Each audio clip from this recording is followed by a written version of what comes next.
आज के दौर में जहां बिना दहेज के शादी संभव नहीं बताई जाती, आज मैं पहुंची हूं हरे कृष्णा ढाबा पलवल में और यहाँ पर महेश झाकड़ ये वैवाहिक जोड़ा बैठा हुआ है। आप मेरे पीछे देखेंगे ये वैवाहिक जोड़ा मैं आपको दिखा दूं और मैं आपको बेसिकली बता दूं कि महेश झाकड़ हैं बहुत बड़े समाज सेवी हैं जो अब तक 42 विवाह निशुल्क करवा चुके हैं।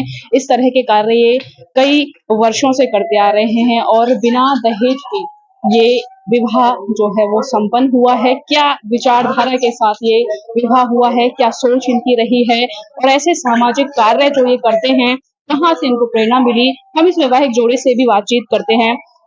महेश जी, सबसे पहले आपको शादी की बहुत बहुत शुभकामनाएं। बहुत बहुत धन्यवाद जी, तो मैं जानना चाहती हूँ महेश जी, आप जो समाज सेवी वर्क कर रहे हैं और बिना दान दहेज के ये जो है आपने विवाह किया है, क्या सोच रही है इसके पीछे, कहाँ से आपको ये प्रेरणा मिली है? मैं महेश जाखड़, गांव चांट, जिला पलवल से हूँ। मेरा काम है अपंग लोगों की सेवा करना और जो हमारी गरीब बहन बेटी है उनकी शादियों में सहयोग करना। जिनका ना कोई भाई होता है ना कोई बाप होता है, हमारा काम है उन बेटियों का भाई बनकर जाना, उनका भात भरना, उन गरीब बहन बेटियों की शादी में सहयोग करना जिनका कोई भी नहीं है। हमारे समाज में आज एक दहेज प्रथा ऐसी चली हुई है जिसके कारण काफी रिश्ते हमारे खराब हो रहे हैं। बिना किसी दहेज के शादी करना, हमारे समाज में बहुत ऐसी पढ़ी लिखी बहन है जिनके घर परिवार में कैसी भी प्रकार की कोई भी प्रकार की मतलब पैसे की वो नहीं है, तो हमारा जो विवाह है ये बिना किसी दहेज के हुआ है। जिस बाप ने अपनी बेटी हमें कन्यादान में दे दी उसके लिए सबसे बड़ा दहेज अपनी बेटी होती है, और जिसने अपनी बेटी दे दी उसने समझ लो अपना सारा धन, अपना सारा मतलब जो उसकी पूंजी वो चली गई उस घर से, क्योंकि लक्ष्मी मानी जाती है हमारी जो कन्याएं हैं। तो मैंने जो शादी करी है बिना किसी दहेज के इसीलिए करी है, जिससे मेरी शादी है। बहुत नॉर्मल परिवार है, लड़की पढ़ी लिखी है, बहुत अच्छी है, बस मेरे लिए इतना ही बहुत है। यही मेरा धन है, यही मेरी पूंजी है। मुझे उस बाप का मैं शुक्रगुजार हूँ, उस परिवार का जिसने अपनी बेटी मुझे सौंप दी। मेरे लिए सबसे बड़ा धन यही है। आगे भी मैं समाज में संदेश देना चाहता हूँ, अगर कोई बेटी गरीब परिवार की है तो बिना किसी दहेज के शादी करो, क्योंकि हाँ जी। आप कब से जो है ये कार्य कर रहे हैं समाज सेवी का निःशुल्क विवाह लोगों को? मैं ये गरीब बहन बेटी की शादी में सहयोग करता हूँ। मैंने 2014-15 से स्टार्ट किया था। ऐसे ही कहीं पता लगता था किसी गरीब समाज में किसी बहन की शादी है, वहां 5 सूट 1100 रुपए इससे शुरुआत करी थी। अब टाइम हुआ आ चुका है, क्योंकि अब तक हम सोशल मीडिया पे नहीं थे। मेरा जो उद्देश्य है सोशल मीडिया पे आने का ये है जिससे समाज में एक अच्छा संदेश जाए, लोगों को पता लगे किसी भी गांव में गरीब बहन बेटी है, लोग वहां पे खड़े होकर उसकी मदद करें। ये मेरा मेन उद्देश्य है। तो धीरे धीरे जब आपने ये मुहिम शुरू की तो किस तरह लोगों को समझाया, किस तरह लोगों ने आपका समर्थन किया, गांव भी समर्थन में जुट जाता है आपके, तो किस तरह की समस्याओं का भी सामना किया? मैंने जब शुरुआत करी थी, मैं अब से 3-4 महीने पहले एक वीडियो डाली थी सोशल मीडिया पे कि मैंने अपना इंट्रोडक्शन दिया। उस वीडियो में मैंने कहा कि कहीं भी किसी समाज में किसी गरीब बहन बेटी की शादी है, एक बार अपने भाई को जरूर याद करें। तो वो वीडियो मेरी वायरल हो गई। तो सबसे पहले मेरे गांव मेरा चांट है, सबसे पहले मेरे गांव वासियों ने मुझे वहां बुलाकर मान सम्मान दिया अपने बेटे को। सगरे वहां पे मेरे भाई थे, समाज थे, चाचा ताऊ जितने भी थे, सबने वहां बुला के हमारे वहां एक प्रोग्राम हुआ। सारे गांव ने मिलकर समर्थन किया कि हम आपके इस मुहिम में साथ खड़े हैं। कहीं भी आपकी कोई गरीब बहन बेटी की ऐसी शादी है कहीं भी, तो हम आपके साथ खड़े हैं और हमेशा आपके साथ रहेंगे।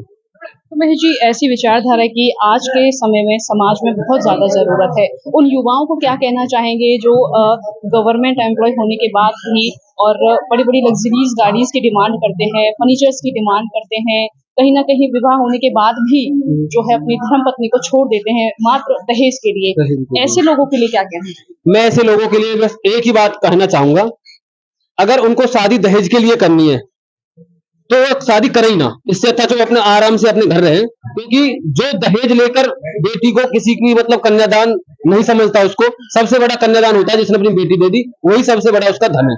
तो मेरा उनके लिए एक ही कहना है कि भाइयों, बेटी, मैं तो ये कहता हूं कि शादी में बस इतना लो जितना उस पर गुंजाइश हो।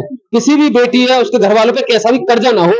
ऐसी शादी जो तुमने दहेज देकर शादी करी, कर्जा उस बाप पर हुआ उस बेटी के पे, तो वो कोई शादी संपन्न नहीं होगी। और हमारे यहाँ पे जितनी भी शादियां टूटी है दहेज के ऊपर टूट रही है हमारे पलवल जिले के अंदर। मैं हिंदुस्तान की भी बात करता हूँ, आजकल कोर्ट भरे पड़े हैं बिल्कुल, वहां पे देखते हैं जाके बहुत सारे तलाक हो रहे हैं, उनमें से 99% तलाक हमारे दहेज के ऊपर हो रहे हैं। मेरे गांव में भी ऐसे कई काम हुए हैं, तो मतलब ये बढ़ता ही जा रहा है, कम नहीं होने के। कहीं ना कहीं विचारधारा बदलने की बदलने की जरूरत है। मैं अपने भाइयों को जागरूक करना चाहता हूँ, जो ये कहते हैं कि मतलब जो शादी में बिचौलिया होते हैं वो पहले ही डिमांड करके कह देते हैं कि हम आपको गाड़ी दिला देंगे।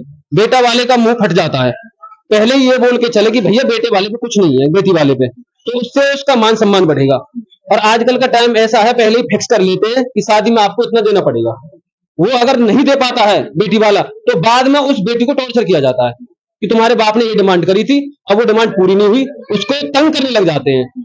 तो मेरा उनके लिए एक उद्देश्य है, जिसने अपनी बेटी दे दी उसने समझ लो अपना सारा धन दे दिया। तो ये थे महेश जाखड़ जी मेरे साथ, उनकी धर्म पत्नी भी यहाँ मेरे साथ मौजूद है, उनसे भी उनकी विचारधारा के बारे में जानते हैं। आप क्या कहेंगी, आज आपकी शादी है और जिस तरीके से शादी हो रही है बिना दहेज के, जो महेश जी हैं वो इस जो समाज सेवी वर्क में कार्य कर रहे हैं, क्या कहेंगी इसमें?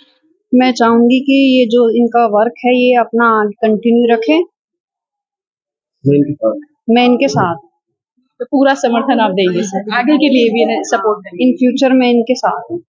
तो देखिए ऐसे विचारधारा रखने वाले लोगों की समाज में कहीं ना कहीं बहुत आवश्यकता है, जो बिना दहेज के किसी की बेटी को अपनाते हैं। और कहीं ना कहीं समाज में ये चीज़ बहुत ज़रूरी भी है, क्योंकि दहेज के लिए ही किसी की बेटी का अपमान करना और किसी के परिवारजनों का अपमान करना ये बेहद ही शर्मनाक है। और ये जो इनकी विचारधारा है वो वास्तव में नेक है, क्योंकि ऐसी विचारधाराओं की समाज के में रहना बहुत ही आवश्यक है। आप बने रहें JRK के साथ।